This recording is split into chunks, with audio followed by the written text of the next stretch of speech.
hawsha gurigiiyo tan hagaagtee heerka nolosha adaysku hayeeya ku heli kara. isbitaalka kalkaal oo ka mid ah isbitaalada ka howlgala magaalada Muqdisho waxa uu leeyahay 20 qaybood oo dadweynaha u adeega maalin iyo habeenba sanadka oo dhan. isbitaalka isagoo wata hawlihiisa maalinlaha ah ee uu ku qaabilo bukaanada ayaa waxa bishii December ee sanadkii tagay 2025 loo keenay bukaan bulshada Soomaaliyeed dhexdeeda caanka ah marka ay noqoto xagga fanka iyo suugaanta iyo xagga samafalka iyo nabadeynta.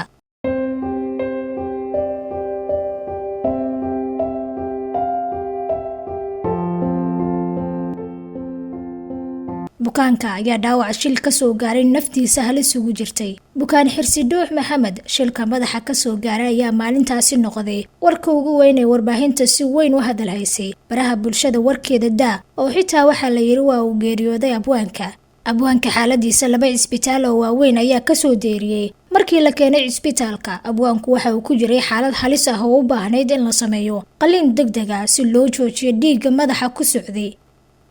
isbitaalka kalkaal qaybta qalliinka madaxa iyo lafdhabarta ayaa inta badan bukaanada la keeno waxa ay qabaan dhaawacyo halis ah oo u baahan qalliin degdeg ah siiba qalliinka madaxa oo ah qaybta ugu muhiimsan ee jirka bini'aadamka. dhaawacyada maskaxda gaara inta badan bukaanka waxaa laga yaabaa inuu naftiisa ku waayo waxayna bahda caafimaadku sheegaan inuu yahay qalliimada ugu adag. haddaba Dr. Raqiib Cabdiraxiim Mubaarak ayaa ahaa dhakhtarkii qalay abwaan Xirsi Dhuux waxaana uu ka badbaadiyay Ilaahay mahadii xaalad khatar ah. abwaan Xirsi Dhuux waxaa la keenay isbitaalka isagoo xaalad maaragtay ku sugan miir la'aan kadib markii uu maaragtay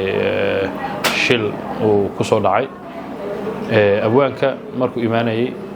xaaladiisu waxay ahayd xaalad maaragtay khatar waxaa la saaray iskaan baa la saaray waxaa la arkay in maskaxda uu ku jiro dhiig fara badan oo ilaa 4 nooc oo dhiigada kala duwan ee maskaxda ku dhaca maaragtay maskaxda uu kaga furnaa. runtii dadka dhan iyo maaragtay iyo anaguba waxoogaa warwarsaneen xaaladiisa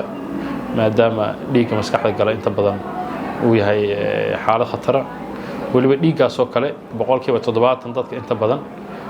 dhiiggaas lagu arko inta badan maaragtay ay dhintaan 70% 30% ay noolaadaan. annagoo sida og qalliinkan u qaadnay alxamdulillah ilaahay baa caafimaadka haya. qalliinkii ilaahay waa nagu guuleeyay. qaybtan waxaa lagu gaaraa go'aanada ugu culus ee badbaadinta nolosha bukaanka. qaybta baxnaaninta ICU-da ee isbitaalka kalkaal waxaa mas'uul ka ah Dr. Ayman oo si weyn u daryeeray abwaan Xirsi Dhuux intii uu ku sugnaa xaaladii ugu halista badneed ee noloshiisa. maalmaha ugu horeysay ee uu joogay abwaanka qaybtan ICU-ga wuxuu ku jiray xaalad aad u adag wacigiisa aan soo laabanin waxaan ku qasbanay inaan dawooyin jiifitaan ama dawooyin suuxin aan siino. بفضل الله maalintii afraad iyo maalintii shanaad waxaa soo laabtay garashadiisa xiskiisa waxaan ka saarnay tubadii oksijiinta wacigiisa aad u soo laabtay vital stable noqday. maalintii ku xigtay waxaan geynay qaybta VIP-ga halkaas uu sii wado baxnaynta gaarka ah physiotherapy lagu sameyn jiray 4 maalin gudahoodna uu ka baxay qaybtan VIP-ga. intaa waxaa dheer isbitaalka kalkaal waxaa lagu daweeyaa bukaano badan oo maalin waliba ka hela adeeg caafimaad oo kala duwan. isbitaalka waxaa ka howlgala dhaqaatiir badan oo isugu jira Soomaali iyo ajaanib, kalkaaliyaal iyo dad kale oo shaqadooda kaaba. isbitaalku waxa uu leeyahay qaybo badan oo ah takhaasusyada culuumta caafimaadka waxaana uu furan yahay 24 saac. waxaana jira dhaqaatiir heegan ugu jira habeen waliba sidii bukaanada loogu adeegi lahaa. haddaba Dr. Cabdalla Daahir Aweys oo ah agaasimaha guud ee isbitaalka kalkaal oo muddo badan ka soo shaqeynaya goobaha caafimaadka ee gudaha iyo dibadda ayaa xusay markii uu ka hadlayay xaaladda bukaan abwaan Xirsi Dhuux Maxamed in Ilaahay uu ka badbaadiyay halis weyn. abwaankii abwaanada Soomaaliyeed oo runtii sharaf noo ahayd in aan ku baran waa ka xunahay in aan marka la amaal marinayo dadka muxuu ahaa abwaanada ah ay noqoto kaliya markii wax ku dhacaan amaalmarino fara badan ay nagu lahaayeen inuu nala joogo abwaan Xirsi Dhuux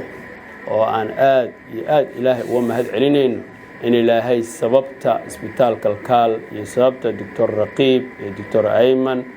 iyo doctor cabdilxamiid iyo all staffka iyo maxamed cadde iyo dhammaan maamulada oo ka tirsanaa oon runtii kala har lahayn in ayagoo wada jira ay sabab u wada noqdeen in alla ka badbaadiyo aan awoodna u yeelano wiil Soomaaliyeed in uu badbaadiyo qaliin ay adag tahay caalamka in runtii la helo qof ku fiican oo u mahad celinaa abwaaniinta siday noo darajeeyeen siday noo soo booqdeen siday noogu kalsoonaadeen haddaysan kalsoonidana sii lahayn ma u malaynayo inaan ku awoodi lahayn inaan guul iyo guuldarro midna gaarno marka inay horta jaaniskana siiyeen ayagoo nagu kalsoon wiilkanaga siiyeen isbitaalka kalkaal siiyeen waa u mahad celinaynaa aniga oo ku hadlaya magaca abwaaniinta Soomaaliyeed qaasiyatan golaha abwaaniinta oo abwaan xirso dhuux gudoomiyaha u ahaa waxaan halkan alla عز وجل uga mahad celinayaa badbaadinta uu noo badbaadiyay abwaankiina qiimaha badan ma hadda alla ka soko waxaan u mahad celinayaa maamulka kalkaal iyo dhakhtarka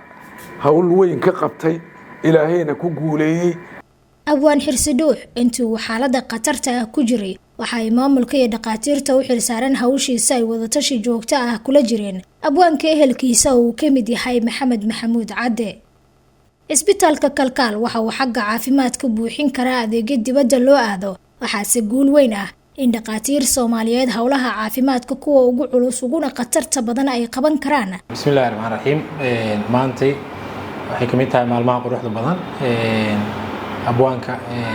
abwaan xirsi dhuux oo kamid ah bukaanadii daryeelka caafimaad isbitaalka lagu sameeyay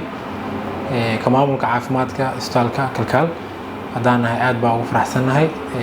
dabcan farxadaas waxa la wadaagaynaa asaga iyo dhammaan eheladiisa iyo ummadda Soomaaliyeed waxayna muujinaysaa daryeel isku xiran oo ka bilaabanaya qaybta emergency-ga isbitaalka neurosurgery department-ga oo qaliinka uu ku galay abwaanka iyo qaybtii dambe ee loo wareejiyay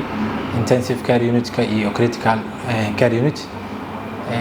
markii uu ka soo baxayna loo wareejiyay qaybta rehabilitation-ka